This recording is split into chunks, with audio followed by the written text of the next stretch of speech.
Raksasa teknologi asal Korea Selatan LG CNS menyatakan minatnya bergabung dalam proyek pembangunan IKN Nusantara atau Ibu Kota Nusantara, Kalimantan Timur. Terbaru, Badan Otorita IKN menjalin MOU dengan LG CNS.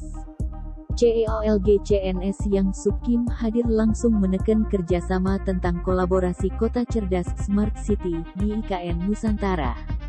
Keduanya akan bekerja sama untuk pengembangan konsep Smart City di IKN Nusantara untuk mendukung pembangunan ekonomi hijau di Indonesia. LG Group akan menyediakan dan berpartisipasi dalam memberi solusi implementasi kota cerdas, kata Deputi Bidang Transformasi Hijau dan Digital Otorita IKN, Muhammad Ali Brawi. Dilansir dari Kompas.com, Otorita Ibu Kota Nusantara (IKN) telah menandatangani Memorandum of Understanding (MOU) dengan Hyundai Motor Company dan LG CNS pada acara KTT B20 di Bali, pada Senin, tanggal 14 November tahun 2022 lalu. Artinya, terdapat dua MOU yang ditandatangani oleh Kepala Otorita IKN Bambang Susantono. Kolaborasi antara Otorita IKN dengan Hyundai dan LG merupakan wujud komitmen untuk menjadikan IKN sebagai pusat inovasi dan teknologi yang menarik pengembangan bisnis dan ekonomi hijau di Indonesia, terang Ali Brawi dalam keterangan tertulis, Rabu, tanggal 16 November tahun 2022.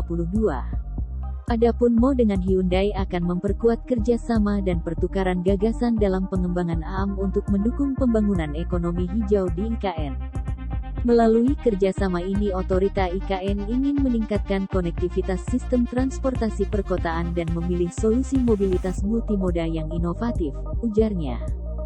Sebagai bagian dari kerjasama tersebut, Hyundai juga akan mendirikan pusat riset dan development AM di IKN sebagai bentuk peningkatan riset teknologi di Indonesia serta menjadikan IKN sebagai pusat pengembangan industri AM di regional Asia Tenggara.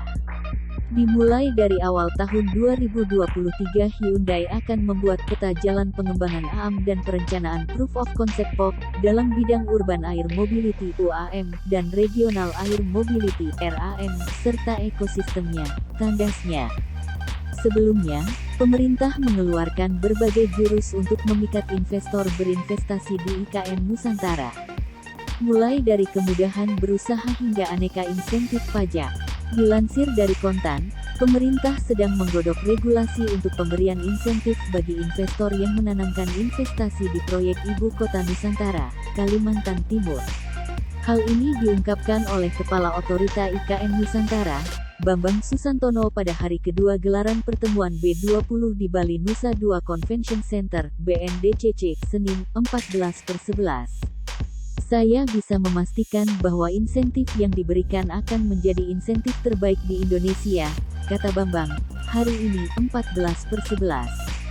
Menurut rencana pemerintah, sebanyak 80% pembiayaan proyek IKN dari swasta yang memang akan berasal dari berbagai sumber. Sementara, anggaran negara hanya akan membiayai 20%.